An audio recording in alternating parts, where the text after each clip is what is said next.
ಶ್ರೀ ಗುರುಭ್ಯೋ ನಮಃ ಪರಮಗುರುಭ್ಯೋ ನಮಃ. ಶ್ರೀಮದಾನಂದತೀರ್ಥ ಭಗವತ್ಪಾದಾಚಾರ್ಯ ಗುರುಭ್ಯೋ ನಮಃ. ನರಸಿಂಹೋऽಖಿಲಾಜ್ಞಾನಮತಧ್ವಾन्तದಿವಾಕರಃ ಜಯತ್ಯಮಿತಸಜ್ಞಾನಸುಖಶಕ್ತಿಪಯೋನಿಧಿಃ ಕಲ್ಯಾಣಾದ್ಭುತಗಾತ್ರಾರ್ಯ ಕಾಮಿತಾರ್ಥಪ್ರದಾಯಿನೇ ಶ್ರೀಮದ್ವೆಂಕಟನಾಥಾರ್ಯ ಶ್ರೀನಿವಾಸಾಯ ತೇ ನಮಃ. ವ್ಯಾಸಾಯ ಭವನಾಶಾಯ ಶ್ರೀಶಾಯ ಗುಣರಾಶರೇ ಹೃದ್ಯಾರ್ಯ ಶುದ್ಧವಿದ್ಯಾರ್ಯ ಮಧ್ವಾರ್ಯ ಚ ನಮೋ ನಮಃ. ನೌಮಿನ್ಯಾರ್ಯ ಸುಧಾಧಿಕರ್ಜರ ಮುನೀನ್ ಶ್ರೀಪಾದರಾತ್ ಸನ್ಮಣೀನ್ ವ್ಯಾಸಾರ್ಯಾನ್ ವಿವಿಧಾಗಮಾಬ್ಧಿವಿಹರಾನ್ ಶ್ರೀವಾದಿರಾಜಾನಪಿ ವಂದೇ ಹಂಸವರಾನ್ ರಘೂತ್ತಮಗುರೂನ್ ವೈದಗ್ಧ್ಯವಾರಾಂ ನಿಧೀನ್ ಶ್ರೀ ಸತ್ಯವ್ರತ ರಾಘವೇಂದ್ರ ಮುನಿಪಾನ್ ಸದ್ಬೋಧಸಧ್ಯಾನಪಾನ್ ಸತ್ಯಾಭಿಜ್ಞಕರಾಬ್ಜೋತ್ಥಾನ್ ಪಂಚಾಶದ್ವರ್ಷಪೂಜಕಾನ್ ಸತ್ಯಪ್ರಮೋದತೀರ್ಥಾರ್ಯಾನ್ ನೌಮಿನ್ಯಾರ್ಯ ಸುಧಾರತಾನ್. ಶಾಸ್ತ್ರೇಷು ಪಾರದೃಶ್ವಾನಂ ಶಾಸ್ತ್ರಜ್ಞೇಷು ಚ ವತ್ಸಲಂ ದೀನಭಕ್ತೋದ್ಧಾರಕರಂ ಸತ್ಯಾತ್ಮಾನಂ ಗುರುಂ ಭಜೆ. ವಿದ್ಯಾಪೀಠ ವಿಧಾತಾರಂ ವಿದ್ಯಾವಾರಿಧಿ ಚಂದಿರಂ ವಿದ್ಯಾರ್ಥಿ ಮಹಿಮ ಸದ್ಗುರುಂ. ಏಕಾದಶೀಮಹಂ ವಂದೇ ಯೋಗಿನೀಂ ಜ್ಯೇಷ್ಠಕೃಷ್ಣಗಾಂ ಹಂಸಮಾಲ್ಯಘಶೋಕಘ್ನೀಂ ವಿಷ್ಣುತುಷ್ಟಿಕರೀಂ ಶುಭಾಂ. ಸ್ವಸ್ತ್ಯಸ್ತು ಹರಿ ಓಂ ಹರಿ ಓಂ ಹರಿ ಓಂ. ಬ್ರಹ್ಮವೈವರ್ತ ಪುರಾಣದಲ್ಲಿ ಜ್ಯೇಷ್ಠ ಕೃಷ್ಣ ಪಕ್ಷ ಏಕಾದಶಿಯ ಅತ್ಯದ್ಭುತವಾದ ಮಹಿಮೆ ನಿರೂಪಿತವಾಗಿದೆ. ಹಿಂದೆ ನಿರ್ಜಲಾ ಏಕಾದಶಿಯ ಮಹಿಮೆಯನ್ನು ತಿಳಿದಿದ್ದೇವೆ. ಭೀಮಸೇನ ದೇವರು ಮತ್ತು ವೇದವ್ಯಾಸ ದೇವರ ಸಂವಾದದಲ್ಲಿ ಮೂಡಿಬಂದ ಅತ್ಯದ್ಭುತವಾದ ಮಹಿಮೆ ಅದು. ಪ್ರಸ್ತುತ ಮತ್ತೆ ಧರ್ಮರಾಜ ಮತ್ತು ಶ್ರೀಕೃಷ್ಣ ಪರಮಾತ್ಮನ ಸಂವಾದ ಮುಂದುವರಿತಾ ಇದೆ. ಧರ್ಮರಾಜ ಪ್ರಶ್ನೆ ಮಾಡ್ತಾನೆ, ನಿರ್ಜಲಾ ಏಕಾದಶಿಯ ಮಹಿಮೆಯನ್ನು ನಾವು ತಿಳಿದಿದ್ದೇವೆ. ನೋಡಿ, ಇಲ್ಲಿ ಬರೀ ಧರ್ಮರಾಜ ಮಾತ್ರ ಕುಳಿತುಕೊಂಡು ಕೇಳ್ತಾ ಇಲ್ಲ. ಹಿಂದೆ ನಿರ್ಜಲಾ ಏಕಾದಶಿಯ ಉಪವಾಸದ ಬಗ್ಗೆ ಭೀಮಸೇನ ದೇವರು ಪ್ರಶ್ನೆ ಮಾಡಿದರು. ಆ ಏಕಾದಶಿಯ ಮಹಿಮೆಯನ್ನು ಎಲ್ಲರೂ ಕುಳಿತುಕೊಂಡು ಕೇಳ್ತಾ ಇದ್ದಾರೆ. ಆದ್ದರಿಂದಾಗಿ ಧರ್ಮರಾಜ ಹೇಳ್ತಾನೆ, ನಿರ್ಜಲಾ ಏಕಾದಶಿಯ ಮಹಿಮೆಯನ್ನು ತಿಳಿದಾಗಿದೆ. ಇನ್ಮೇಲೆ ಜ್ಯೇಷ್ಠ ಕೃಷ್ಣ ಏಕಾದಶಿ, ಆ ಏಕಾದಶಿಯ ಮಹಿಮೆಯನ್ನು ತಾವು ಹೇಳಬೇಕು. ಅದರ ಹೆಸರೇನು, ಯಾರು ಆಚರಣೆ ಮಾಡಿದ್ದಾರೆ, ಅದರ ಮಹಿಮೆ ಏನು, ಇದೆಲ್ಲರ ಬಗ್ಗೆ ತಿಳಿಸಬೇಕು. ಮತ್ತು ಕಥಯಸ್ವ ಪ್ರಸಾದೇನ ಮಮಾಗ್ರೆ ಮಧುಸೂದನ, ಅನುಗ್ರಹಪೂರ್ವಕವಾಗಿ ನೀನು ಆ ಮಹಿಮೆಯನ್ನು ಉಪದೇಶ ಮಾಡಬೇಕು ಅಂತ ಪ್ರಾರ್ಥನೆ ಮಾಡಿದಾಗ ಕೃಷ್ಣ ಪರಮಾತ್ಮ ಹೇಳ್ತಾನೆ, ಏನು ಹೇಳಬೇಕು ಏಕಾದಶಿಯ ಮಹಿಮೆಯನ್ನು? ಎಲ್ಲ ವ್ರತಗಳಿಗಿಂತಲೂ ಅತ್ಯುತ್ತಮವಾದ ವ್ರತ ಅದು ಏಕಾದಶಿ ವ್ರತ. ಅಶಕ್ತರಾದಾಗ ಉಳಿದ ಎಲ್ಲ ವ್ರತಗಳನ್ನು ಪರಿತ್ಯಾಗ ಮಾಡಿ, ನೂರಾರು ವ್ರತಗಳನ್ನು ಪರಿತ್ಯಾಗ ಮಾಡಿ ಏಕಾದಶಿ ವ್ರತವನ್ನು ಒಂದು ಕಡ್ಡಾಯವಾಗಿ ಮಾಡೋದರಿಂದ ಎಲ್ಲ ತರಹದ ಫಲ ಪ್ರಾಪ್ತವಾಗ್ತದೆ ಅಂತ ಕೃಷ್ಣ ಪರಮಾತ್ಮ ತನ್ನ ಅಭಿಪ್ರಾಯವನ್ನು ಮಂಡಿಸ್ತಾ ಇದ್ದಾನೆ. ಸರ್ವ ಪಾಪ ಕ್ಷಯಕರವಾಗಿದೆ, ಭುಕ್ತಿ ಮುಕ್ತಿ ಪ್ರದವಾಗಿದೆ ಜ್ಯೇಷ್ಠ ಕೃಷ್ಣ ಪಕ್ಷ ಏಕಾದಶಿ. ಅದರ ಹೆಸರು ಯೋಗಿನಿ ಅಂತ. ಅದರ ಹೆಸರು ಮಹಾಪಾತಕಗಳನ್ನು ನಾಶ ಮಾಡ್ತದೆ. ಸಂಸಾರದಲ್ಲಿ ಮಗ್ನರಾದವರಿಗೆ ಪಾರರೂಪವಾಗಿದೆ ಈ ಏಕಾದಶಿ. ಸನಾತನವಾದ ವ್ರತ ಇದು. 3 ಲೋಕದಲ್ಲಿ ಸಾರಭೂತವಾಗಿದೆ ಏಕಾದಶಿ. ಅದರಲ್ಲಿಯೂ ಯೋಗಿನಿ ಏಕಾದಶಿ. ಪುರಾಣೋಕ್ತವಾದ ಪಾಪ ಪರಿಹಾರಕವಾದ ಒಂದು ಕಥೆಯನ್ನು ಹೇಳ್ತೇನೆ ಕೇಳು ಅಂತ ಧರ್ಮರಾಜನಿಗೆ ಕೃಷ್ಣ ಪರಮಾತ್ಮ ಹೇಳ್ತಾನೆ. ಅಲಕಾನಗರ ಅದು ಕುಬೇರನ ರಾಜಧಾನಿ, ಕುಬೇರನ ನಗರ. ಕುಬೇರ ಯಾವಾಗಲೂ ಪರಮಾತ್ಮನ ಆರಾಧಕ, ವೈಷ್ಣವನಾದ ಆ ಕುಬೇರ ವಿಷ್ಣು ಭಕ್ತಿಯನ್ನು ಮತ್ತಿಷ್ಟು ಹೆಚ್ಚಾಗಿ ಸಂಪಾದನೆ ಮಾಡಿಕೊಳ್ಳಬೇಕು ಅಂತ ವೈಷ್ಣವಾಗ್ರೇಸರರಾದ ರುದ್ರದೇವರ ವಿಶೇಷವಾದ ಆರಾಧನೆಯಲ್ಲಿ ತೊಡಗಿರ್ತಾರೆ. ವೈಷ್ಣವಾಗ್ರೇಸರರು ರುದ್ರದೇವರು, ವಿಷ್ಣು ಭಕ್ತಿಯನ್ನು ಕೊಡುವವರು.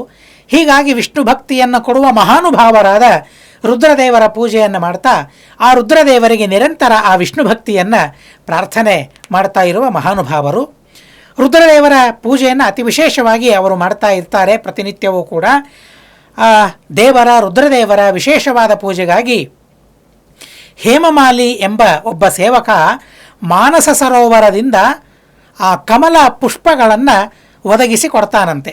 ಎಂಥ ಅದ್ಭುತವಾದ ಯೋಗ ನೋಡಿ ಇವೆಲ್ಲ, ಎಂಥ ಅದ್ಭುತವಾದ ಸಾಧನೆಗಳನ್ನು ಮಾಡುವ ದೇವತೆಗಳಿದ್ದಾರೆ. ಒಬ್ಬರಿಗೆ ದೇವರ ಪೂಜೆ ಮಾಡೋದಕ್ಕಾಗಿ ಹೂಗಳನ್ನು ಒದಗಿಸಿಕೊಡೋದರಿಂದ ಲಾಭ ಏನು? ಅಲ್ಲೇನಾದರೂ ಹೆಚ್ಚು ಕಡಿಮೆ ಅಪರಾಧವಾದರೆ ಅದರಿಂದ ಆಗುವ ಅನರ್ಥ ಏನು ಅಂತನ್ನೋದನ್ನು ಈ ಕಥೆ ಬಹಳ ವಿಶಿಷ್ಟವಾಗಿ ತಿಳಿಸ್ತದೆ. ಪುಷ್ಪವಟುಕಃ, ಪುಷ್ಪಗಳನ್ನು ತರುವ, ಹೂಗಳನ್ನು ತರುವ ಒಬ್ಬ ವ್ಯಕ್ತಿ ಹೇಮಮಾಲಿ ಅಂತ ಅವನ ಹೆಸರು. ನೋಡಿರಿ, ಹೇಮಮಾಲಿ ಅವನ ಹೆಸರು. ಪುಷ್ಪಮಾಲೆಗಳನ್ನು ತರ್ತಾನೆ, ಹೂಗಳನ್ನು ಅವನು ತರ್ತಾನೆ. ಅವನ ಹೆಂಡತಿ, ಹೇಮಮಾಲಿಯ ಹೆಂಡತಿ, ಅವಳು ಒಳ್ಳೆ ರೂಪವತಿ. ಅವಳ ಹೆಸರು ವಿಶಾಲಾಕ್ಷಿ ಅಂತ ಅವಳ ಹೆಸರು.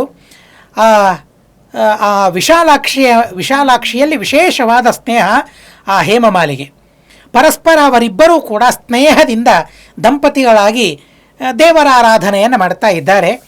ಆದರೆ ಒಂದು ದಿವಸ ಮಾನಸ ಸರೋವರದಿಂದ ಹೂಗಳನ್ನು ತರ್ತಾ ಇದ್ದಾನೆ. ತರುವಾಗ ಸರಿಯಾಗಿ ಮಧ್ಯಾಹ್ನದ ಕಾಲದಲ್ಲಿ, ಪೂಜಾ ಕಾಲದಲ್ಲಿ ಆ ಹೂಗಳನ್ನು ರುದ್ರದೇವರಿಗೆ ತಲುಪಿಸಬೇಕು. ಆ ಸಂದರ್ಭದಲ್ಲಿ ಹೆಂಡತಿಯ ಸ್ಮರಣೆಯಾಗಿದೆ ಹೇಮಮಾಲಿಗೆ. ಮನುಷ್ಯ ಹೇಗೆ ಅಪರಾಧಗಳನ್ನು ಮಾಡ್ತಾನೆ, ಹೇಗೆ ಪ್ರಾರಬ್ಧ ಕರ್ಮಗಳು ಮನುಷ್ಯನನ್ನು ಬೆನ್ನತ್ತಿ ಅವನ ಕಡೆಯಿಂದ ತಪ್ಪುಗಳನ್ನು ಮಾಡಿಸ್ತವೆ ಅಂತನ್ನೋದಕ್ಕಾಗಿ ನಾವೇ ದೊಡ್ಡ ದೃಷ್ಟಾಂತಗಳು, ನಿತ್ಯ ದೃಷ್ಟಾಂತವಾಗ್ತೇವೆ. ಪ್ರತಿ ಕ್ಷಣವೂ ನಾವು ದೃಷ್ಟಾಂತವಾಗಿ ಬಿಡ್ತೇವೆ. ಆದರೆ ಹೇಮಮಾಲಿ ಮುಂತಾದ ಮಹಾನುಭಾವರು ಕೂಡ ಆವಾಗ ಅಂಥ ಸಂದರ್ಭಕ್ಕೆ ದೃಷ್ಟಾಂತಗಳಾಗ್ತಾರೆ.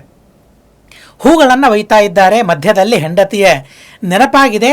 ಹೀಗಾಗಿ ನೇರವಾಗಿ ಅಲ್ಲಿಗೆ ಹೋಗೋದನ್ನು ಬಿಟ್ಟುಬಿಟ್ಟ ತನ್ನ ಮನೆಗೆ ಬರ್ತಾನೆ. ತನ್ನ ಮನೆಗೆ ಬಂದು ಹೆಂಡತಿಯ ಜೊತೆಗೆ ಮಾತನಾಡ್ತಾ ಸರಸ ಸಲ್ಲಾಪಗಳನ್ನು ಮಾಡ್ತಾ ಕುಳಿತುಕೊಂಡಿದ್ದಾನೆ. ಅಲ್ಲಿ ಮಧ್ಯಾಹ್ನ ಆಗಿದೆ, ಅರ್ಚನೆ ಮಾಡುವ ಕಾಲ ಸಮೀಪವಾಗಿದೆ. ಆದರೆ ಹೂಗಳು ಕಾಣಿಸ್ತಾ ಇಲ್ಲ, ಹೂಗಳಿಲ್ಲ. ರುದ್ರದೇವರ ಅರ್ಚನೆಯನ್ನು ಮಾಡಬೇಕು. ಹೇಗೆ, ಏನಾಯಿತು, ಯಾಕೆ ಇನ್ನೂ ಹೂಗಳು ಬರಲಿಲ್ಲ ಅಂತ ಹೇಳಿ ಕುಬೇರ ಯಕ್ಷರಿಗೆಲ್ಲ ಪ್ರಶ್ನೆ ಮಾಡ್ತಾನೆ. ಯಕ್ಷರಾಜ ಅವರು.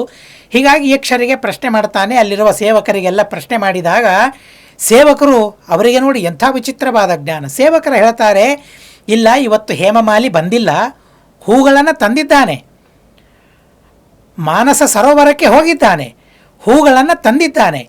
ಆದರೆ ಹೂಗಳನ್ನು ಇಲ್ಲಿಗೆ ತಂದಿಲ್ಲ, ತಮಗೆ ಒದಗಿಸ್ಲಿಕ್ಕೆ ಆಗಿಲ್ಲ. ಅವನು ಹೆಂಡತಿಯ ನೆನಪಾಗಿ ತನ್ನ ಮನೆಗೆ ಹೋಗಿ ಸರಸ ಸಲ್ಲಾಪಗಳಲ್ಲಿ ನಿಮಗ್ನನಾಗಿದ್ದಾನೆ ಅಂತ ಆ ವಾರ್ತೆಯನ್ನು ಹೇಳ್ತಾರೆ. ಸತ್ಯ ಮಾತು, ಸುಳ್ಳು ಮಾತಾಡುವ ಅವಶ್ಯಕತೆ ಇಲ್ಲ ಅವರಿಗೆ ಯಾರಿಗೂ ಕೂಡ. ಈ ರೀತಿಯಾಗಿ ಮಾತನಾಡಿದಾಗ ಕುಬೇರನಿಗೆ ಬಹಳ ಸಿಟ್ಟು ಬಂತು.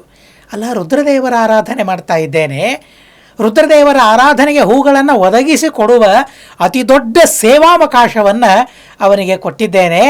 ಆದರೆ ಈಗೇನು ಹೂಗಳನ್ನು ಏಲಿಸ್ಲಿಕ್ಕಾಗಲಿಲ್ಲ ಅಲ್ಲ ಅನ್ನೋದಕ್ಕಾಗಿ ಒಳಗಡೆಗೆ ಕೋಪ ಆ ಕುಬೇರನಿಗೆ ಬಂದಿದೆ. ಬಹಳ ಕೋಪವಾಗಿ ಕರೆಸ್ತಾನೆ ಅವರನ್ನು, ಸೇವಕರನ್ನು ಕರೆಸಿ ಹೇಮಮಾಲಿಯನ್ನು ಕರೆಸ್ತಾರೆ. ಹೇಮಮಾಲಿಯನ್ನು ಕರೆಸಿದಾಗ ಜ್ಞಾತ್ವಾ ಕಾಲಾಪ್ತೇಯಂ ಸೋಪಿ ಭಯವ್ಯಾಕುಲ ಲೋಚನಃ, ಸೇವಕರು ಬಂದು ಹೇಳ್ತಾರೆ ಕುಬೇರ ಕರೀತಾ ಇದ್ದಾನೆ ಅಂತ. ಆವಾಗ ಅವನ ಕಣ್ಣಿನಲ್ಲಿ ಭಯ ತಾಂಡವಿಸ್ತದೆ, ಭಾರೀ ಭಯವಾಗ್ತದೆ. ಅಯ್ಯೋ, ತಪ್ಪು ಮಾಡಿಬಿಟ್ನಲ್ಲ, ಆಯಿತು, ಏನೋ ಒಂದು ದಿವಸ ತಪ್ಪು ಮಾಡಿದೆ ಅನ್ನೋ ಭಾವನೆ ಬರಲಿಲ್ಲ, ಆದರೆ ಒಂದು ದಿವಸ ಆದರೂ ಕೂಡ ಅದು ತಪ್ಪೇ ಅಂತ ಹೇಮಮಾಲಿಗೆ ಅದರ ಜ್ಞಾನವಾಯಿತು. ನಾನು ತಪ್ಪು ಮಾಡಿದ್ದೇನೆ, ಭಯವಾಯಿತು. ಯಾಕೆ ಭಯ? ಕುಬೇರ ಏನು ಮಾಡ್ತಾನೋ ಏನೋ ಅಂತನ್ನೋ ಭಯ ಅಲ್ಲ, ತಪ್ಪು ಮಾಡಿದ್ದಕ್ಕಾಗಿ ನಾನೇನು ಅನುಭವಿಸಬೇಕೋ ಏನೋ ಅಂತನ್ನೋ ಭಯ, ಪಾಪ ಭಯ ಇರಬೇಕು ಮನುಷ್ಯನಿಗೆ, ಪಾಪ ಭಯ. ಈ ಕಥೆಗಳನ್ನೆಲ್ಲ ನಾವು ಕೇಳ್ತಾ ಕೇಳ್ತಾ ಈ ರೀತಿಯಾದ ಭಯ ಭಾವನೆಗಳೇನಿವೆ ಅಲ್ಲ, ಈ ಭಯ ಮುಂತಾದ ಭಾವನೆಗಳಿಗೆ ನಾವು ಒಳಗಾಗಬೇಕು. ತಪ್ಪು ಮಾಡಿದಾಗ ಭಯ ಪಡಬೇಕು, ಮಾಡಿದ ತಪ್ಪಿಗೆ ಅನುಭವಿಸಬೇಕಾಗ್ತದೆ ಅಂತನ್ನೋದಕ್ಕಾಗಿ. ಹೀಗಾಗಿ ಅವನು ಆಲೋಚನೆ ಮಾಡಿದೆ, ಇಲ್ಲ, ಬಹಳ ದೊಡ್ಡ ತಪ್ಪಾಯಿತು, ರುದ್ರದೇವರು ಮಹಾನುಭಾವರು, ಅಂಥ ವೈಷ್ಣವಾಗ್ರೇಸರರು, ಅಂಥ ರುದ್ರದೇವರ ಅರ್ಚನೆಗೆ ನಾನು ಹೂಗಳನ್ನು ಒದಗಿಸಿಕೊಡಲಿಲ್ಲ ಅಲ್ಲ. ಒಳಗೆ ಬಹಳ ತಾಪವಾಗ್ತಾ ಇದೆ, ಭಯವಾಗ್ತಾ ಇದೆ. ಕುಬೇರನ ಸನ್ನಿಧಾನಕ್ಕೆ ಬರ್ತಾರೆ. ಸಿಟ್ಟಿನಿಂದ ಕುಬೇರ ಶಾಪ ಕೊಡ್ತಾನೆ. ರೇ ಪಾಪ ದುಷ್ಟ ದುರ್ವೃತ್ತ ಕೃತವಾನ್ ದೇವಹೇಳನಂ. ಅವರಂತಾರೆ, ನೋಡ್ರಿ, ಇಲ್ಲಿ ಕುಬೇರನು ಕೂಡ ಯಾವ ಕಾರಣಕ್ಕಾಗಿ ಸಿಟ್ಟಿಗೆ ಬಂದಿದ್ದಾನೆ, ನನ್ನ ಕೆಲಸ ಮಾಡಲಿಲ್ಲ ಅಲ್ಲ, ಅವನ ಕಡೆಯಿಂದ ದೇವಹೇಳನವಾಗಿದೆ. ವೈಷ್ಣವಾಗ್ರೇಸರರಾದ ರುದ್ರದೇವರ ಹೇಳನ ಅವರಿಂದ ಆಗಿದೆ. ಇಂತಹ ಹೇಳನ ಆಗಬಾರದು, ಇಂತಹ ನಿಂದೆಯಾಗಬಾರದು, ದೇವನಿಂದೆಯಾಗಬಾರದು. ದೇವನಿಂದೆಯಾದಾಗ ಅದಕ್ಕೆ ತಕ್ಕ ಶಿಕ್ಷವನ್ನು ಅವರು ಪಡಿಬೇಕು ಅಂತ ಹೇಳಿ ಅವರಿಗೆ ಶಾಪವನ್ನು ಕೊಟ್ಟು ಬಿಡ್ತಾನೆ. ಅಥೋಭವ ಶ್ವಿತ್ರಯುಕ್ತ, ನೀನು ಕುಷ್ಠರೋಗದಿಂದ ಬಳಲ್ತಾ ಹೆಂಡತಿಯಿಂದ ವಿಯುಕ್ತನಾಗಿ ನೀನು ಭೂಲೋಕಕ್ಕೆ ಬೀಳು, ಪತನವಾಗಲಿ ನಿನಗೆ ಅಂತ ಶಾಪವನ್ನು ಕೊಟ್ಟುಬಿಟ್ರು ಕುಬೇರ. ಶಾಪವನ್ನು ಕೊಟ್ಟ ಅನುಭವಿಸ್ಲಿಕ್ಕೆ ಸಿದ್ಧನಾದ. ಮಾಡಿದ್ದುಣ್ಣ ಮಹಾರಾಯ. ತಪ್ಪು ಮಾಡಿದಾಗ, ತಪ್ಪು ಮಾಡಲು ಧೈರ್ಯ ಇದ್ದಾಗ, ಧೈರ್ಯದಿಂದ ತಪ್ಪು ಮಾಡಿದಾಗ ಆ ತಪ್ಪಿನ ಫಲವನ್ನು ಅನುಭವಿಸಲಿಕ್ಕೂ ಅಷ್ಟೇ ಧೈರ್ಯ ಇರಬೇಕು. ಆ ಧೈರ್ಯ ಹೇಮಮಾಲಿಗೆ ಇದೆ. ಸಾಮಾನ್ಯ ಅಲ್ಲ ಹೇಮಮಾಲಿ ಅಂತ ಅಂದರೆ. ಕುಬೇರನ ಪರಿಚಾರಕರಲ್ಲಿ ಒಬ್ಬ ಅಂತ ಅಂದರೆ ಅವರ ಯೋಗ್ಯತೆಯನ್ನು ನಾವು ಆಲೋಚನೆ ಮಾಡಬೇಕು. ಆದರೂ ಕೂಡ ಹೂವನ್ನು ಒದಗಿಸಿಕೊಡ್ತಾ ಇದ್ದಾನೆ ನೋಡ್ರಿ. ಹೂಗಳನ್ನು ಒದಗಿಸಿಕೊಡೋದು ಎಂಥ ಸುಂದರವಾದ ಸಾಧನೆ ಅಂತ ಅನ್ನೋದನ್ನು ಕೂಡ ನಾವು ಗಮನಿಸಬೇಕು. ಹೀಗಾಗಿ ಹೇಮಮಾಲಿ ಆ ದುಃಖವನ್ನು, ಆ ಶೋಕವನ್ನು, ಆ ಫಲವನ್ನು, ಪಾಪದ ಫಲವನ್ನು ಅನುಭವಿಸಲಿಕ್ಕೆ ಸಿದ್ಧನಾಗ್ತಾನೆ. ಸಿದ್ಧನಾಗಿ ಭೂಲೋಕದಲ್ಲಿ ಅವನು ಬಿದ್ದು ಬಿಡ್ತಾನೆ. ಅವನಿಗೆ ಪತನವಾಗ್ತದೆ. ಹಗಲು ಯಾವ ಆಹಾರ ಅವನಿಗೆ ಸಿಗುತ್ತಾ ಇಲ್ಲ. ಬಹಳ ದುಃಖ ಆಗ್ತಾ ಇದೆ. ಕುಡಿಯೋದಕ್ಕಾಗಿ ನೀರು ಸಿಗುತ್ತಾ ಇಲ್ವಂತೆ. ನ ವೈ ತೋಯಂ ನ ಭಕ್ಷ್ಯಂಚ ವನೇ ರೌದ್ರೇ ಲಭತ್ಯಸೌ. ಬಹಳ ಘೋರವಾದ ಅರಣ್ಯದಲ್ಲಿ ಅವನು ಹುಟ್ಟಿಬಿಟ್ಟಿದ್ದಾನೆ. ಘೋರವಾದ ಅರಣ್ಯದಲ್ಲಿ ಅವನ ಪತನವಾಗಿದೆ. ಯಾವ ಅರಣ್ಯದಲ್ಲಿ ಕುಡಿಲಿಕ್ಕೆ ನೀರಿಲ್ಲ, ತಿನ್ನಲಿಕ್ಕೆ ಪರಮಾಣುವಿನಷ್ಟು ಆಹಾರ ಇಲ್ಲ, ಅಂಥ ಅರಣ್ಯದಲ್ಲಿ ಬೀಳ್ತಾನೆ. ಹಗಲು ಆದರೆ ತಿನ್ನಲಿಕ್ಕೆ ಆಹಾರ ಇಲ್ಲ, ಕುಡಿಯೋದಕ್ಕಾಗಿ ನೀರಿಲ್ಲ. ರಾತ್ರಿಯಾದರೆ ಅವನಿಗೆ ಮಲಗಲಿಕ್ಕೆ ಅವಕಾಶ ಇಲ್ಲ, ನಿದ್ರೆ ಬರ್ತಾ ಇಲ್ಲ. ನ ಸುಖಂ ದಿವಸೇ ತಸ್ಯ ನ ನಿದ್ರಹಂ ಲಭತೆ ನಿಶಿ. ರಾತ್ರಿ ನಿದ್ರೆ ಬರೋದಿಲ್ಲ. ನೋಡ್ರಿ, ಪುರಾಣ ನಮಗೆ ತಿಳಿಸ್ತದೆ. ಪರಮಾತ್ಮ ಹೇಳ್ತಾನೆ, ಯಾಕೆ ರಾತ್ರಿ ನಿದ್ರೆ ಬರೋದಿಲ್ಲ? ಪಾಪ ಮಾಡಿದಾಗ ಆ ಪಾಪದ ಫಲವಾಗಿ ಅದನ್ನು ಅನುಭವಿಸಬೇಕಾಗ್ತದೆ. ನಿದ್ರೆಯಿಂದ ನಮ್ಮ ಕಷ್ಟಗಳ ಪರಿಹಾರ ಆಗ್ತದೆ, ನಮ್ಮ ಶ್ರಮದ ಪರಿಹಾರ ಆಗ್ತದೆ. ಶ್ರೀಮದಾಚಾರ್ಯರು ಈ ಮಾತನ್ನು ತಿಳಿಸ್ತಾರೆ. ಟೀಕಾಕೃತ್ಪಾದರು ಇಂಥ ಮಾತನ್ನು ಹೇಳ್ತಾರೆ. ಭಗವಂತ ನಮಗೆ ನಿದ್ರೆಯನ್ನು ಕೊಡ್ತಾನೆ. ಸ್ವಾಪಂ ಪ್ರಾಪಯತಿ ಶ್ರಮಾಪಹರ್ತಯೇ ಕಲ್ಪಾವಸಾನೇ ಚಯ. ಪ್ರತಿನಿತ್ಯವೂ ನಿದ್ರೆ ಕೊಡ್ತಾನೆ ಭಗವಂತ. ಯಾಕೆ? ಹಗಲೆಲ್ಲ ನಮಗೆ ಶ್ರಮವಾಗಿರ್ತದೆ. ನಮ್ಮ ಶ್ರಮದ ಪರಿಹಾರಕ್ಕಾಗಿ ಭಗವಂತ ಜೋಗುಳ ಹಾಡಿ ನಿದ್ರೆ ಬರುವಂತೆ ದೇವರು ಮಾಡ್ತಾನಂತೆ. ನಮಗೆ ನಿದ್ರೆಯನ್ನು ಕೊಡುವವನು ದೇವರು. ತಾಯಿ ಜೋಗುಳ ಹಾಡಿದ್ದಾಳೆ ನಿಜ, ಆದರೆ ತಾಯಿಯ ಜೋಗುಳದಿಂದ ನಿದ್ರೆ ಅಲ್ಲ, ತಾಯಿಯ ಜೋಗುಳ ನಿಮಿತ್ತ ಮಾತ್ರ. ಆದರೆ ಆ ಭಗವಂತ ನಾನು ಮಾಡಿದ ಪುಣ್ಯಕ್ಕೆ ಶ್ರಮ ಪರಿಹಾರಕವಾದ ನಿದ್ರೆಯನ್ನು ನಮಗೆ ಕೊಡ್ತಾನೆ ಪರಮಾತ್ಮ. ನಾವು ಪಾಪ ಮಾಡಿದಾಗ ಮನುಷ್ಯನಿಗೆ ನಿದ್ರೆ ಇಲ್ಲ, ಹಗಲು ಸುಖ ಇಲ್ಲ, ರಾತ್ರಿಯೂ ಸುಖ ಇಲ್ಲದೆ ಇದ್ದಂತೆ ಅನುಭವಿಸ್ತಾನೆ. ನೋಡ್ರಿ, ಎಂಥ ಮಹಾನುಭಾವರು ಎಂತೆಂಥ ಕಷ್ಟಗಳನ್ನು ಅನುಭವಿಸಲಿಕ್ಕೆ ಸಿದ್ಧರಾಗ್ತಾರೆ. ಯಾಕೆ ಅಂದರೆ ಈ ಕಷ್ಟವನ್ನು ಅನುಭವಿಸಿದರೆ ನನ್ನ ಪಾಪದ ಪರಿಹಾರವಾಗ್ತದೆ ಅಂತ ಅವನ ಆಲೋಚನೆ. ಆದರೂ ಕೂಡ ಮತ್ತೆ ನನಗೆ ಆ ಪದವಿ ಸಿಗಬೇಕು. ಕುಬೇರನಿಗೆ ಹೂವನ್ನು ಒದಗಿಸಿಕೊಡುವ ಪದ, ಆ ಸ್ಥಾನ, ಆ ಪದವಿ ಮತ್ತೆ ನನಗೆ ಸಿಗಬೇಕು, ನಾನು ಪಡಿಬೇಕು. ರುದ್ರದೇವರ ಆರಾಧನೆಯನ್ನು ಆ ರೀತಿಯಾಗಿ ನಾನು ಮಾಡಬೇಕು, ದೇವರ ಪ್ರೀತಿಯನ್ನು ಸಂಪಾದನೆ ಮಾಡಿಕೊಳ್ಳಬೇಕು ಅಂತ ಮನಸ್ಸಿನಲ್ಲಿ ಆಲೋಚನೆ ಮಾಡ್ತಾ ಇದ್ದಾನೆ. ಆಚೆ ಈಚೆ ಭ್ರಮಣ ಮಾಡ್ತಾ ಇದ್ದಾನೆ, ತಿರುಗಾಡ್ತಾ ಇದ್ದಾನೆ. ಹಿಮವತ್ ಪರ್ವತಕ್ಕೆ ಅವನು ಬರ್ತಾನೆ. ಉತ್ತಮವಾದ ಪರ್ವತ, ಶ್ರೇಷ್ಠವಾದ ಪರ್ವತ. ಆ ಪರ್ವತದಲ್ಲಿ ಅನೇಕ ಋಷಿಗಳ, ಮುನಿಗಳ ಬೀಡುಗಳು, ಆಶ್ರಮಗಳು, ಸುಂದರವಾದ ಆಶ್ರಮಗಳಿವೆ. ಅಂತಹ ಆಶ್ರಮಗಳಲ್ಲಿ ಮಾರ್ಕಾಂಡೇಯರ ಆಶ್ರಮಕ್ಕೆ ಬರ್ತಾನೆ. ಯಾವ ಮಾರ್ಕಾಂಡೇಯರು ಚಿರಂಜೀವಿಗಳು ಅಂತ ಪ್ರಸಿದ್ಧರಾಗಿದ್ದಾರೆ. 7 ಕಲ್ಪಗಳ ತನಕ ಆಯುಷ್ಯವನ್ನು ಪಡೆದ ಮಹಾನುಭಾವರು. ಅಂಥ ಪರಮಪುಣ್ಯಾತ್ಮರಾದ ಮಾರ್ಕಾಂಡೇಯರ ಆಶ್ರಮಕ್ಕೆ ಅವರು ಹೋಗ್ತಾರೆ. ಹೋಗಿ ಋಷೇರ್ ಬ್ರಹ್ಮ ಸದಸ್ಸಮಂ, ಪರಮಾತ್ಮನ ಬ್ರಹ್ಮದೇವರ ಮನೆಯಂತೆ ಆ ಆಶ್ರಮ ಇದೆಯಂತೆ. ಅವರ ಕಾಲುಗಳಿಗೆ ಬಿದ್ದು ನಮಸ್ಕಾರ ಮಾಡ್ತಾನೆ. ಆದರೆ ಅವನಿಗೆ ಪರಿಜ್ಞಾನ ಇದೆ, ನಾನು ಪಾಪ ಮಾಡಿದ್ದೀನಲ್ಲ, ಕುಷ್ಠ ರೋಗ ನನ್ನನ್ನು ಆವರಿಸಿದೆಯಲ್ವಾ, ಆದ್ದರಿಂದಾಗಿ ಹತ್ತಿರ ಹೋಗೋದು ಬೇಡ. ಪುಣ್ಯಾತ್ಮರು ಬಹಳ ಶುದ್ಧವಾಗಿರ್ತಾರೆ, ನಿರಂತರ ಪರಮಾತ್ಮನ ದೇವರ ಆರಾಧನೆಯನ್ನು ಮಾಡ್ತಾ ಇದ್ದಾರೆ, ರುದ್ರದೇವರ ಅನುಗ್ರಹಕ್ಕೆ ಪಾತ್ರರಾಗಿದ್ದಾರೆ. ಅಂಥ ಮಹಾನುಭಾವರ ಹತ್ತಿರ ಹೋಗುವ ಯೋಗ ಈಗ ನನಗೆ ಇಲ್ಲ. ಯಾಕೆಂದರೆ ಪಾಪ ಮಾಡಿ ನಾನು ಬಂದಿದ್ದೇನೆ, ಮೈಲಿಗೆಯಿಂದ ನಾನಿದ್ದೇನೆ. ಪುರಾಣ ನಮಗೆ ಹೇಳ್ತದೆ, ವವಂದೇ ಚರಣೋ ತಸ್ಯ ದೂರತಃ ಪಾಪ ಕರ್ಮಕೃತ. ಪಾಪ ಮಾಡಿದ್ದಾನೆ ಅಂತ ಅನ್ನೋದಕ್ಕಾಗಿ ದೂರದಿಂದಲೇ ಇದ್ದು ನಮಸ್ಕಾರ ಮಾಡ್ತಾನಂತೆ. ಎಂಥ ಎಚ್ಚರಿಕೆ ಅಲ್ವಾ! ಪಾಪ ಮಾಡಿದರೂ ಆ ಪಾಪದ ಫಲವನ್ನು ಅನುಭವಿಸ್ತಾ ಇದ್ದರೂ ಕೂಡ ಅತ್ಯದ್ಭುತವಾದ ಎಚ್ಚರಿಕೆ ಆ ಮಹಾನುಭಾವರಿಗೆ ಇದೆ. ನಮಗೂ ಕೂಡ ಈ ತರಹದ ಎಚ್ಚರಿಕೆ ನಮಗೆ ಇರಬೇಕು. ನಾವೇನು ಭಾರಿ ಪುಣ್ಯಾತ್ಮರು ಅಂತ ಹೇಳಿ ನಮ್ಮ ಬೆನ್ನನ್ನು ನಾವು ಚಪ್ಪರಿಸಿಕೊಳ್ಳತಕ್ಕದ್ದಲ್ಲ. ನಾವು ಎಷ್ಟು ಪಾಪಿಷ್ಠರಾಗಿದ್ದೇವೆ, ಎಲ್ಲಿ ನಾವು ಇರಬೇಕು, ನಮ್ಮ ಸ್ಥಾನ ಏನು, ನಮ್ಮ ಮಾನ ಏನು, ಅದು ನಮಗೆ ಗೊತ್ತಿರಬೇಕು. ಹೀಗಾಗಿ ಅವನು ದೂರದಿಂದಲೇ ನಮಸ್ಕಾರ ಮಾಡ್ತಾನೆ. ನಮಸ್ಕಾರ ಮಾಡಿದಾಗ ಮಾರ್ಕಾಂಡೇಯರು ನೋಡ್ತಾರೆ, ಅವನಿಗೆ ಉಪಕಾರ ಮಾಡಬೇಕು ಅಂತ ಅನ್ನೋ ಬುದ್ಧಿ ಬಂದಿದೆ. ಅವನು ಅನುಭವಿಸ್ತಾ ಇದ್ದಾನೆ ಪಾಪವನ್ನು, ಆದರೆ ತುಳಿತ, ಬಹಳ ದುಃಖ ಅನುಭವಿಸ್ತಾ ಇದ್ದಾನೆ. ಮತ್ತೆ ಅವನು ಶಿವನ ಆರಾಧನೆಯನ್ನು ಮಾಡಬೇಕು, ಶಿವನಿಗೆ ಅರ್ಚನೆ ಮಾಡೋದಕ್ಕಾಗಿ ಹೂಗಳನ್ನು ಕೊಡುವ ಆ ಸ್ಥಾನ ಮತ್ತೆ ಅವನಿಗೆ ಸಿಗಬೇಕು ಅಂತ ಕರುಣೆಯಿಂದ ಅವರನ್ನು ಹತ್ತಿರ ಕರೀತಾರಂತೆ. ಹೇಮಮಾಲಿಯನ್ನು ಹತ್ತಿರ ಕರೀತಾರೆ. ಹತ್ತಿರ ಕರೆದು ಕೇಳ್ತಾರೆ, ಏನಪ್ಪ, ಯಾಕೆ ಈ ತರಹದ ಕುಷ್ಠ ನಿನಗೆ ಬಂದಿದೆ? ಯಾಕೆ ಈ ತರಹದ ಹಿಂಸೆ ನಿನಗಾಗ್ತಾ ಇದೆ? ಏನು ಮಾಡಿದ್ದಿ ನೀನು ಅಂತ ಕೇಳಿದಾಗ ಹೇಮಮಾಲಿ ಹೇಳ್ತಾನೆ, ನಾನು ರುದ್ರದೇವರ ಅನುಚರ, ಹೂಗಳನ್ನು ಕೊಡೋದಕ್ಕಾಗಿ ತಡವಾಯಿತು. ಎಂಥ ಮಾತುಗಳನ್ನು ಹೇಳ್ತಾಳೆ ನೋಡಿ. ಮಾನಸಾತ್ ಪುಷ್ಪನಿಚರ ಮಾನೀಯ ಪ್ರತ್ಯಹಂ ಮುನೆ, ಪ್ರತಿನಿತ್ಯ ಮಾನಸ ಸರೋವರದಿಂದ ಆ ಕುಬೇರನ ಅಲಕಾನಗರದ ತನಕ ನಾನು ಹೂಗಳನ್ನು ಒಯ್ದು ಅವರಿಗೆ ಕೊಡ್ತೇನೆ. ಬ್ರಹ್ಮದೇವರ ಮನಸ್ಸಿನಿಂದ ಹುಟ್ಟಿದ ಸರೋವರ ಮಾನಸ ಸರೋವರ ಪರಮಪುಣ್ಯವಾದದ್ದು. ಅಂಥ ಮಾನಸ ಸರೋವರದಲ್ಲಿ ಬೆಳೆದ ಕಮಲಗಳನ್ನು ನಾನು ಒಯ್ದು ಕೊಡ್ತೇನೆ. ಆದರೆ ಒಂದು ದಿನ ನನಗೇನಾಯಿತು, ಏಕಸ್ಮಿನ್ ದಿವತೆ ಕಾಲಲೋಪಶ್ಚ ವಿಹಿತೋಮಯ, ಒಂದು ದಿವಸ ಕಾಲಲೋಪವಾಯಿತು, ಸರಿಯಾದ ಕಾಲಕ್ಕೆ ಒದಗಿಸಿಕೊಳ್ಳಿಕ್ಕೆ ನನಗಾಗಲಿಲ್ಲ ಅಂತ ಅಂತಾನೆ. ನೋಡಿ, ನಾವು ಸಂಧ್ಯಾವಂದನವನ್ನು ಮಾಡ್ತೇವೆ, ಪ್ರತಿನಿತ್ಯ ಕಾಲಲೋಪ, ಪ್ರತಿ ಹೊತ್ತು ಕಾಲಲೋಪ. ದೇವರ ಆರಾಧನೆ ಇದು. ಯಾವಾಗ ನಮಗೆ ಭಗವಂತ ಆ ಪಕ್ವವಾದ ಜ್ಞಾನವನ್ನು ಕೊಡ್ತಾನೆ ಗೊತ್ತಿಲ್ಲ. ಆ ಜ್ಞಾನವನ್ನು ದೇವರಿಗೆ ಪ್ರಾರ್ಥನೆ ಮಾಡಬೇಕು. ಕಾಲಲೋಪವಾಗದೇ ಇದ್ದಂತೆ ಅತಿ ವಿಶಿಷ್ಟವಾದ ಸಂಧ್ಯಾವಂದನೆ ಒಂದನ್ನಾದರೂ, ಉಳಿದದ್ದನ್ನು ನಾವೇನು ಮಾಡ್ತೇವೆ, ಹೇಗೆ ಮಾಡ್ತೇವೆ ಗೊತ್ತಿಲ್ಲ. ಭಗವಂತನಿಗೆ ನಾನು ಪ್ರಾರ್ಥನೆ ಮಾಡ್ತೇನೆ, ಯಾವಾಗ ಅದನ್ನು ಒದಗಿಸಿಕೊಡ್ತಾನೆ ಗೊತ್ತಿಲ್ಲ. ಸಂಧ್ಯಾವಂದನೆಗೆ ಎಷ್ಟು ಕಾಲಲೋಪ. ಏನಾಗಿಬಿಟ್ಟಿದೆ ನಮ್ಮ ಪರಿಸ್ಥಿತಿ ಅಂತ ಅಂದರೆ, ಸರಿಯಾದ ಕಾಲದಲ್ಲಿ ಸಂಧ್ಯಾವಂದನೆ ಮಾಡ್ತಾ ಇದ್ದರೂ ಕೂಡ ನಮ್ಮ ಬಾಯಿಯಿಂದ ಹೊರಗೆ ಬರುವ ಮಾತೇನು ಗೊತ್ತಾ? ಪ್ರಾಯಶ್ಚಿತ್ತಾರ್ಥಂ ಚತುರ್ಥಾರ್ಘ್ಯ ಪ್ರದಾನಂ ಕರಿಷ್ಯೆ ಅಂತ ಬಾಯಿಂದ ಬರ್ತದೆ. ಅಂದಮೇಲೆ ಆ 4ನೇ ಅರ್ಘ್ಯವನ್ನು ಎಷ್ಟು ಬಾರಿ ನಾವು ಕೊಟ್ಟಿದ್ದೇವೆ ಅನ್ನೋದು ನಮ್ಮ ಗಮನ, ಅದು ಬಾಯಿಂದ ಹೊರಗೆ ಹೋಗೋದೇ ಇಲ್ಲ. ಅದು ಆತ್ಮಸಾತ್ತಾಗಿ ಬಿಟ್ಟಿದೆ. ಅದು ಸಂಧ್ಯಾವಂದನೆ ಅರ್ಘ್ಯ ಅಂತಂದರೆ ಪ್ರಾಯಶ್ಚಿತ್ತಾರ್ಘ್ಯವನ್ನು ಕೊಡಲೇಬೇಕು ಅಂತ ಅನ್ನೋ ಪರಿಸ್ಥಿತಿ ನಮಗೆ ಬಂದು ಹೋಗಿಬಿಟ್ಟಿದೆ. ಹೇಮಮಾಲಿಗೆ ಪ್ರಾರ್ಥನೆ ಮಾಡೋಣ, ಕುಬೇರನಿಗೆ ರುದ್ರದೇವರಿಗೆ ಪ್ರಾರ್ಥನೆ ಮಾಡೋಣ, ವಾಯುದೇವರಿಗೆ ಮುಖ್ಯ ಪ್ರಾಣದೇವರಿಗೆ ಪರಮಾತ್ಮನಿಗೆ ಬ್ರಹ್ಮದೇವರಿಗೆ ಪ್ರಾರ್ಥನೆ ಮಾಡೋಣ. ಚರಾಚರ ಒಡೆಯ ಭಗವಂತ, ಸಕಲ ಲೋಕಾಧಿಪತಿ ಭಗವಂತ, ಅವನ ಉದ್ದೇಶದಿಂದ ನಾವು ಸಂಧ್ಯಾವಂದನೆಯನ್ನು ಮಾಡ್ತೇವೆ.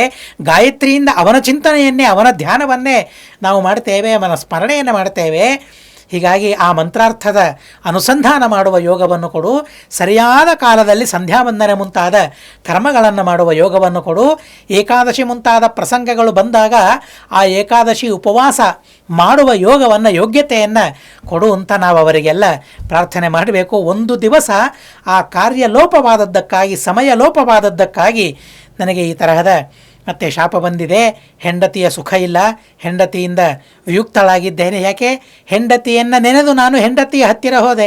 ನನಗೆ ರುದ್ರದೇವರು ಹೆಚ್ಚೋ ನನ್ನ ಹೆಂಡತಿಯೇ ಹೆಚ್ಚೋ? ಆದರೆ ಆ ಕ್ಷಣದಲ್ಲಿ ನನಗೆ ನನ್ನ ಹೆಂಡತಿಯೇ ಹೆಚ್ಚೆನಿಸಿದ್ಲು, ರುದ್ರದೇವರು ಹೆಚ್ಚು ಅನ್ನಿಸ್ಲಿಲ್ಲ. ಆ ಪಾಪ ಮಾಡಿದ್ದಕ್ಕಾಗಿ ಇಂತಹ ಕಷ್ಟವನ್ನು ನಾನು ಅನುಭವಿಸ್ತಾ ಇದ್ದೇನೆ. ಇನ್ನೊಂದು ಅಪರೂಪವಾದ ಮಾತನ್ನು ಹೇಳ್ತಾನೆ, ಅಧುನಾ ತವ ಸಾನ್ನಿಧ್ಯಂ ಪ್ರಾಪ್ತೋಸ್ಮಿ ಶುಭಕರ್ಮಣ.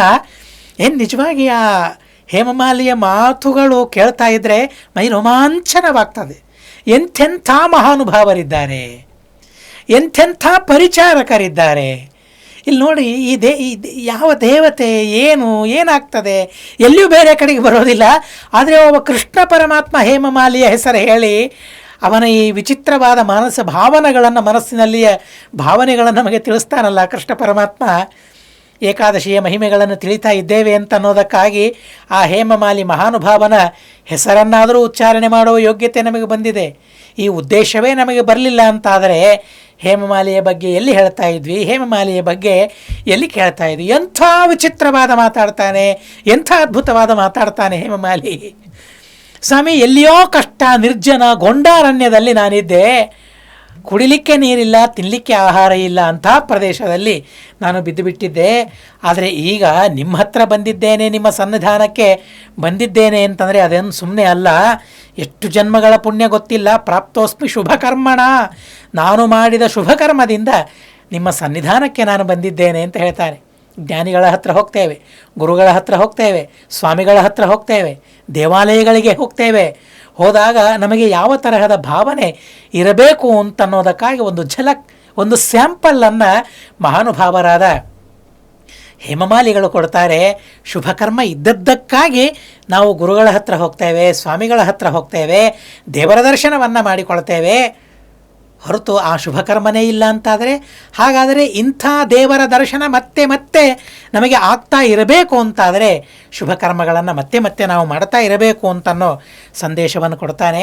ಕೊಟ್ಟು ಪ್ರಾರ್ಥನೆ ಮಾಡ್ತಾನೆ, ನೀವು ಸಜ್ಜನರಲ್ವ, ಸ್ವಾಭಾವಿಕವಾಗಿ ನಿಮ್ಮ ಚಿತ್ತ, ನಿಮ್ಮ ಮನಸ್ಸು ಪರೋಪಕರಣ ಕ್ಷಮಂ.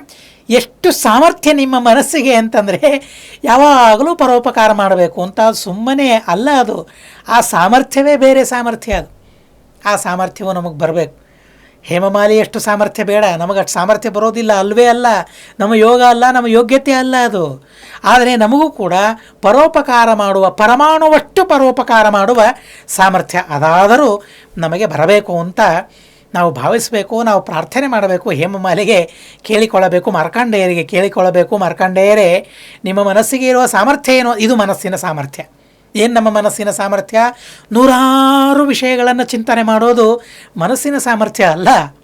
ಒಬ್ಬರಿಗೆ ಉಪಕಾರ ಮಾಡೋದು, ಪರಮಾಣುವಿನಷ್ಟು ಉಪಕಾರ ಮಾಡಿದರೆ ಅದು ಉತ್ತಮವಾದ ಸಾಮರ್ಥ್ಯ. ಏಕಾದಶಿ ಮಾಡ್ತಾ ಇದ್ದಾರೆ. ಏಕಾದಶಿ ಮಾಡುವವರ ದಾರಿ ತಪ್ಪಿಸದೆ ಗುರುಗಳು, ಅವರವರ ಗುರುಗಳು, ಕುಲಗುರುಗಳು ಅವರವರ ಲೆಕ್ಕದ ಅನುಗುಣವಾಗಿ ಏಕಾದಶಿ ನಿಯಮವನ್ನು, ಏಕಾದಶಿ ವ್ರತಗಳನ್ನು ಹಾಕ್ತಾ ಇರ್ತಾರೆ. ಅವರ ದಾರಿಯನ್ನು ತಪ್ಪಿಸಿ ಅವರಿಂದ ವ್ರತ ಮಾಡಿಸುವಂತಹ ಕರ್ಮಗಳು ಇವೇನಿದೆಯಲ್ಲ, ಇದಕ್ಕೆಲ್ಲ ಮುಂದಾಗಬಾರದು. ಅವರವರ ಕುಲಗುರುಗಳು ಹೇಳಿದಂತೆ ಅವರವರು ವ್ರತಗಳನ್ನು, ನಿಯಮಗಳನ್ನು ಮಾಡ್ತಾ ಇರ್ತಾರೆ. ದಾರಿ ತಪ್ಪಿಸುವ ಕೆಲಸವನ್ನು ನಾವ್ಯಾಕೆ ಮಾಡಬೇಕು? ನಮ್ಮದೇನು ಸಂಬಂಧ ಇದೆ? ನಮಗೇನು ಜ್ಞಾನ ಇದೆ? ನಮಗೇನು ತಿಳುವಳಿಕೆ ಇದೆ? ಮಾಡ್ತಾರಲ್ಲ, ಮಾಡುವವರಿಗೆ ಆಯ್ತಪ್ಪ, ನಿಮ್ಮ ಕುಲಗುರುಗಳು ಹೇಳಿದ್ದಾರಲ್ಲ, ಕುಲಗುರುಗಳು ಹೇಳಿದಂತೆ ಅವರ ಅನುಷ್ಠಾನ ಮಾಡುವಂತೆ ಏಕಾದಶಿಯನ್ನು ಮಾಡಿ, ವ್ರತವನ್ನು ಮಾಡಿ, ಉಪಕಾರ ಮಾಡಬೇಕು ನಾವು ಅವರಿಗೆ. ಅದನ್ನು ಬಿಟ್ಟು ಅಪಕಾರ ಮಾಡಿದರೆ ಏನು ಬಂತು? ಏನೂ ಬರೋದಿಲ್ಲ. ಏಕಾದಶಿ ಮಾಡ್ತಾ ಇದ್ದಾನೆ, ಏನೋ ಕಷ್ಟ ಆಗ್ತಾ ಇದೆ, ಆವಾಗ ಅವರಿಗೆ ಧೈರ್ಯ ಹೇಳಬೇಕು. ಅಲ್ಲಪ್ಪ, ಏಕಾದಶಿ ಬಿಡಬೇಡ, ಕಷ್ಟ ಆಗ್ತಾ ಇದೆ, ಆದರೆ ಸ್ವಲ್ಪ ಸಹನೆ ಮಾಡಿಕೊ, ಇನ್ನೊಂದು ಸ್ವಲ್ಪ ಹೊತ್ತು ಅಂತ ಹೇಳಿ ಹುರಿದುಂಬಿಸಿ ಏಕಾದಶಿಯನ್ನು ಮಾಡಿಸಿದ್ರೆ ಎಂಥ ದೊಡ್ಡ ಉಪಕಾರ ಗೊತ್ತಾ ಅದು. ಸಂಧ್ಯಾ ವಂದನೆ ಮಾಡಲಿಕ್ಕೆ ಆಗ್ತಾ ಇಲ್ಲ ಅಂಥವರಿಗೆ ಏನಾಗ್ತಾ ಇಲ್ಲ, ಎಲ್ಲ ಆಟಕ ಮುಂದೆ ಇಟ್ಟು ನೀರು ಹಾಕಿ ಸಂಧ್ಯಾ ವಂದನೆ ಮಾಡಿ, ಧಾವಳಿಯನ್ನು ತಂದಿಟ್ಟು, ಮಡಿಯನ್ನೋ ತಂದಿಟ್ಟು, ಇಷ್ಟೆಲ್ಲ ಇದೆ, ಬೇಗ ಮುಗಿಸಿಬಿಡು ಅಂತ ಹೇಳಿ ಉಪಕಾರಗಳು ಯಾವ ರೀತಿಯಾಗಿ ಮಾಡ್ಬೋದು? ಎಲ್ಲ ಹಣನೇ ಅಲ್ಲ ಉಪಕಾರ ಅಂತಂದರೆ. ಇನ್ನೊಬ್ಬರಿಗೆ ಹಣವನ್ನೇ ಕೊಡಬೇಕು ಅಂತ ಅಲ್ಲ, ಯಾವುದ್ಯಾವುದು ಉಪಕಾರವಾಗ್ತದೆ ಅಂತ ಅನ್ನೋದನ್ನು ನಾವು ಅಧ್ಯಯನ ಮಾಡಬೇಕು. ಆ ರೀತಿಯಾದ ಉಪಕಾರಗಳನ್ನು ಮಾಡಿದರೆ ಭಗವಂತನಿಗೆ ಬಹಳ ಪ್ರೀತಿಯಾಗ್ತದೆ. ಮಾರ್ಕಾಂಡೇಯರಿಗೆ ಹೇಳ್ತಾರೆ, ಅಧುನಾ ತವ ಸಾನ್ನಿಧ್ಯಂ ಪ್ರಾಪ್ತೋಸ್ಮಿ ಶುಭಕರ್ಮಣ ಸತಾಂ ಸ್ವಭಾವತಶ್ಚಿತ್ತಂ ಪರೋಪಕರಣ ಕ್ಷಮಂ ಇತಿ ಜ್ಞಾತ್ವ ಮುನಿಶ್ರೇಷ್ಠ ಶಾಧಿಮಾಂಚ ಕೃತೈನಸಂ. ಮಾಡಿದ ಪಾಪವನ್ನು ಹೇಳ್ಕೊಳ್ತಾರೆ. ಹೌದು, ಪಾಪ ಮಾಡಿದ್ದೇನೆ, ನನ್ನನ್ನು ಉದ್ಧಾರ ಮಾಡಿ ಅಂತ ಪ್ರಾಂಜಲರಾಗಿ ಕೇಳಿಕೊಳ್ತಾರೆ. ನೋಡಿ, ಪಾಪ ಮಾಡಿದ್ದಾರೆ, ಈ ಯೋನಿ ಬಂದಿದೆ, ಆದರೂ ಕೂಡ ರುದ್ರದೇವರ ಆರಾಧನೆ ಮಾಡಿದ್ದಕ್ಕಾಗಿ ಅವರಿಗೆ ಇದೆಲ್ಲ ನೆನಪಿದೆ ಅಂತನ್ನೋದನ್ನು ಮಹಾನುಭಾವರು ಇಲ್ಲಿ ನಮಗೆ ತಿಳಿಸ್ತಾರೆ. ಪಾತಕೇ ನಾಭಿಭೂತೋಪಿ ಕರ್ಮಪೂರ್ವ ಮನುಸ್ಮರನ್ ಭ್ರಮಮಾಣಸ್ತೋ ಗಚ್ಚತ್ ಹಿಮಾದ್ರಿಂ ಪರ್ವತೋತ್ತಮಂ ಅಂತ ಹೇಳ್ತಾರೆ. ಶಿವಪೂಜಾ ಪ್ರಭಾವೇಣ ಸ್ಮೃತಿಸ್ತಸ್ಯ ನಲುಪ್ಯತೆ. ಏನು ರುದ್ರದೇವರ ಪೂಜೆ ಮಾಡಿದ್ದಾರೆ ಹೇಳಿ? ಹೇಮಮಾಲಿ ಅರ್ಚನೆ ಮಾಡಿದ್ರ, ಅಭಿಷೇಕ ಮಾಡಿದ್ರ.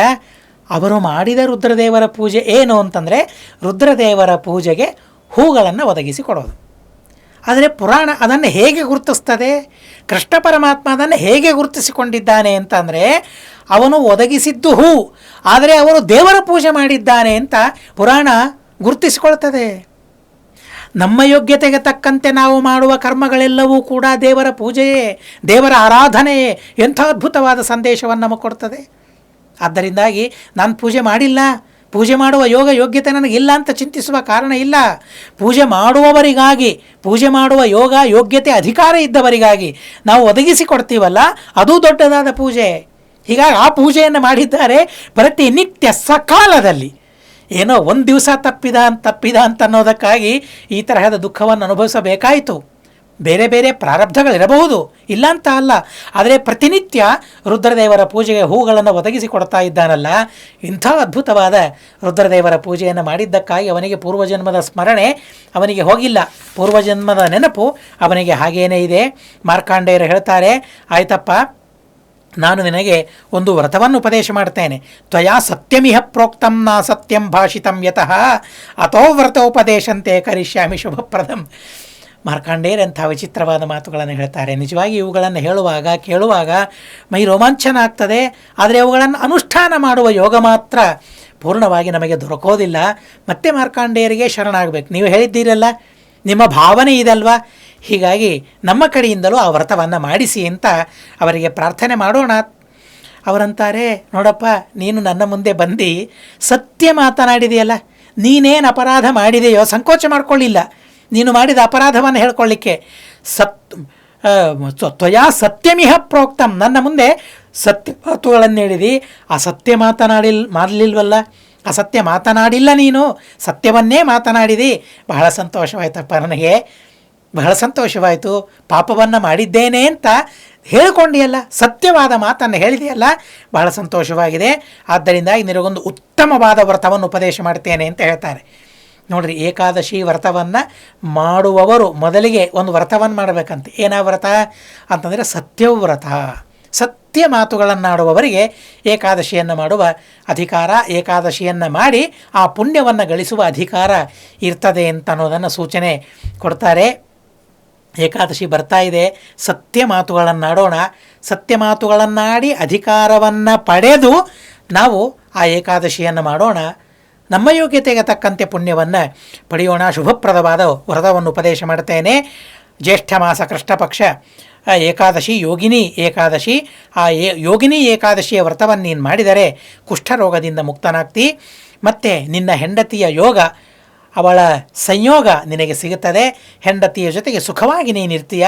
ಮತ್ತು ಆ ರುದ್ರದೇವರ ಆರಾಧನೆ ಮಾಡುವ, ಪೂಜೆ ಮಾಡುವ ಅತ್ಯಂತ ಶುಭಯೋಗ ನಿನಗೆ ಸಿಗುತ್ತದೆ ಅಂತ ಅವರಿಗೆ ಹೇಳಿದ್ದಾರೆ. ಆ ಋಷಿಗಳ ಮಾತನ್ನು ಕೇಳಿ ದಂಡವತ್ ಪ್ರಣಾಮವನ್ನು ಮಾಡಿಬಿಡ್ತಾರೆ. ಬಿದ್ದವರು ಬಿದ್ದೇ ಬಿಟ್ಟರು. ಹಾಗೇನೆ ಅವರ ಕರುಣೆಯ ಸ್ಮರಣೆ ಎಷ್ಟಾಗ್ತಾ ಇದೆ ಅಂದರೆ ಎಳ್ಳಿಕೆ ಆಗ್ತಾ ಇಲ್ವಂತೆ. ಹೇಮಮಾಲಿಗೆ ಎಳ್ಳಿಕೆ ಆಗ್ತಾ ಇಲ್ಲ. ಕೊನೆಗೆ ಮಾರ್ಕಾಂಡೇಯರು ಹೇಳ್ತಾರೆ, ಅಪ್ಪ ಹೇಳಪ್ಪ, ಎಷ್ಟು ಪಶ್ಚಾತ್ತಾಪ. ಮಾರ್ಕಾಂಡೇಯರಿಗೆ ಬಹಳ ಬಹಳ ಸಂತೋಷವಾಗ್ತಾ ಇದೆ. ಅವರ ಪ್ರಾಯಶ್ಚಿತ್ತವನ್ನು ನೋಡಿಕೊಂಡು ಕುದಿತಾ ಇದ್ದಾನೆ ಒಳಗಳಿಗೆ. ಹೇಮಮಾಲಿ ಎಂಥ ತಪ್ಪು ಮಾಡಿದೆ, ಆದರೂ ಮಾರ್ಕಾಂಡೇಯರಂಥ ಅನುಗ್ರಹವನ್ನು ಮಾಡಿದ್ದಾರೆ. ಈಚೆ ತಾನು ಮಾಡಿದ ತಪ್ಪು, ಮಾರ್ಕಾಂಡೇಯರು ಮಾಡಿದ ಅನುಗ್ರಹ. ಹೊರಗೆ ಹಾಕಬಹುದಾಗಿತ್ತಲ್ಲ, ಅವರು ಯಾರು ಹೇಳೋರು ಕೇಳೋರು ಮಾರ್ಕಾಂಡೇಯರಿಗೆ. ಆದರೂ ಕೂಡ ಆ ಮಾರ್ಕಾಂಡೇಯರು ಮಾಡಿದ ಅನುಗ್ರಹವನ್ನು ಸ್ಮರಣೆ ಮಾಡ್ತಾ ಏನು ಮಾಡಲಿಕ್ಕಾಗ್ತದೆ? ನಮ್ಮ ಉಕ್ತಿಂ ವಿಧೇಮ, ನಮಸ್ಕಾರ ಬಿಟ್ಟರೆ ಬೇರೆ ಏನು ಕೊಡಲಿಕ್ಕಾಗ್ತದೆ ಅವರಿಗೆ? ನನ್ನನ್ನು ಉದ್ಧಾರ ಮಾಡಿದ, ಏಕಾದಶಿ ವ್ರತವನ್ನು ಉಪದೇಶ ಮಾಡಿ ಇದನ್ನು ಮಾಡು, ನಿನಗೆ ಒಳ್ಳೆಯದಾಗ್ತದೆ ಅಂತ ಉಪದೇಶ ಮಾಡಿದ ಆ ಮಹಾನುಭಾವರಿಗೆ ನನಗೇನು ಕೊಡಲಿಕ್ಕಾಗ್ತದೆ? ಹಾಗೇನೇ ನಮಸ್ಕಾರ ಮಾಡ್ತಾ ಬಿದ್ದುಬಿಟ್ಟಿದ್ದಾರೆ. ಬಿದ್ದುಬಿಟ್ಟಾಗ ಉತ್ಥಾಪಿತಶ್ಚ ಮುನುನ ಬಭೂವ ಅತೀವ ಹರ್ಷಿತ. ಹೇಳಪ್ಪ ಹೇಳು ಅಂತ ಹೇಳಿ ಮಾರ್ಕಾಂಡೇಯರು ಹೇಳಿದಾಗ ಎದ್ದು ನಿಂತಿದ್ದಾರೆ. ಬಹಳ ಸಂತೋಷವಾಗಿದೆ. ಮಾರ್ಕಾಂಡೇಯರ ಉಪದೇಶದಿಂದ ಆ ವ್ರತವನ್ನು ಮಾಡಿದ್ದಾರಂತೆ. ನಮಗೂ ಮಾರ್ಕಾಂಡೇಯರ ಉಪದೇಶ ಮಾಡಿದ್ದಾರೆ ಅಂತ ತಿಳಿಯೋಣ ನಾವು. ಯಾಕೆ ಅವನಿಗೆ ಮಾತ್ರ ಉಪದೇಶ ಅಲ್ಲ, ನಾವು ಆ ಹೇಮಮಾಲಿಯಂತೆಯೇ ನಾವು ಕೂಡ ರೋಗಗಳಿಲ್ಲದೆ ಇದ್ದರೂ ಕೂಡ ಮಹಾರೋಗ ಪಾಪ ರೋಗದಿಂದ ಬಳಲ್ತಾ ಇದ್ದೇವೆ. ಆದ್ದರಿಂದಾಗಿ ಮಾರ್ಕಾಂಡೇಯರೇ ನಮಗಾಗಿ ಉಪದೇಶ ಮಾಡಿದ್ದಾರೆ ಅಂತ ತಿಳಿದು ಅದನ್ನು ಸ್ಮರಣೆ ಮಾಡ್ತಾ ಏಕಾದಶಿ ವ್ರತವನ್ನು ಮಾಡುವಾಗ ಮಾರ್ಕಾಂಡೇಯರು ಉಪದೇಶ ಮಾಡಿದ ವ್ರತ, ಕೃಷ್ಣ ಪರಮಾತ್ಮ ಉಪದೇಶ ಮಾಡಿದ ವ್ರತ, ಧರ್ಮರಾಜ ಉಪದೇಶ ಪಡೆದ ವ್ರತ, ಪಾಂಡವರು ಉಪದೇಶ ಪಡೆದ ವ್ರತ, ದ್ರೌಪದೀ ದೇವಿ ಉಪದೇಶ ಪಡೆದ ವ್ರತ, ಅನೇಕ ಅಪರೋಕ್ಷ ಜ್ಞಾನಿಗಳು ಉಪದೇಶ ಪಡೆದ ವ್ರತ ಎಂಬ ಭಾವನೆಯಿಂದ ಈ ಏಕಾದಶಿಯನ್ನು ಮಾಡೋಣ. ಬಹಳ ಎಚ್ಚರಿಕೆಯಿಂದ. ಈ ವ್ರತದ ಪ್ರಭಾವದಿಂದ ಮತ್ತೆ ದೇವರೂಪ ಅವನಿಗೆ ಬಂದಿದೆ. ಮತ್ತೆ ಹೇಮಮಾಲಿ ತನ್ನ ರೂಪವನ್ನು, ತನ್ನ ಸ್ಥಾನವನ್ನು ಪಡೆದಿದ್ದಾನೆ. ಹೆಂಡತಿಯ ಜೊತೆಗೆ ತಾನು ಸೇರಿಬಿಟ್ಟಿದ್ದಾನೆ. ಬಹಳ ಸುಖವನ್ನು ಪಡೆದಿದ್ದಾನೆ. ವಿಶಾಲಾಕ್ಷಿ ಅವಳು, ವಿಶಾಲಾಕ್ಷಿಯ ಜೊತೆಗೆ ತಾನಿದ್ದು ಸುಖವಾಗಿ ಮತ್ತೆ ಆ ರುದ್ರದೇವರ ಆ ಸೇವೆ ಏನಿದೆಯಲ್ಲ ಆ ಸೇವೆಯನ್ನು ಮಾಡಲಿಕ್ಕೆ ಪ್ರಾರಂಭ ಮಾಡಿದ್ದಾನೆ. ಸುಮ್ಮನೆ ಒಂದು ಮಾದರಿಗಾಗಿ, ಸ್ಯಾಂಪಲ್ಗಾಗಿ ಇದರ ಒಂದು ಮಹಿಮೆಯನ್ನು ಹೇಳ್ತಾರೆ. 80,000 ಬ್ರಾಹ್ಮಣರ ಭೋಜನ ಮಾಡಿಸಿದರೆ ಏನು ಪುಣ್ಯ ಬರ್ತದಲ್ಲ, ಆ ಪುಣ್ಯ ಏಕಾದಶಿ, ಯೋಗಿನಿ ಏಕಾದಶಿಯನ್ನು ಮಾಡಿದರೆ ಬರ್ತದಂತೆ. ಹಾಗಾದರೆ ಎಷ್ಟು ಆಧಾರ, ಎಷ್ಟು ಶ್ರದ್ಧೆ ಈ ಏಕಾದಶಿಯ ಬಗ್ಗೆ ನಮಗೆ ಬರಬೇಕು, ಎಷ್ಟು ಶ್ರದ್ಧೆಯಿಂದ ಈ ಏಕಾದಶಿಯನ್ನು ಮಾಡಬೇಕು ಅಂತ ಅನ್ನೋದನ್ನು ನಾವು ತಿಳಿಬೇಕು. ಇದು ಏಕಾದಶಿ ಹೇಳ್ತಾ ಇದ್ದಾರೆ ಅಂತ ಹೇಳಿ 80,000 ಜನ ಬ್ರಾಹ್ಮಣರಿಗೆ ಏಕಾದಶಿ ಭೋಜನಕ್ಕೆ ಹಾಕೋದು ಅಂತ ಅಲ್ಲ.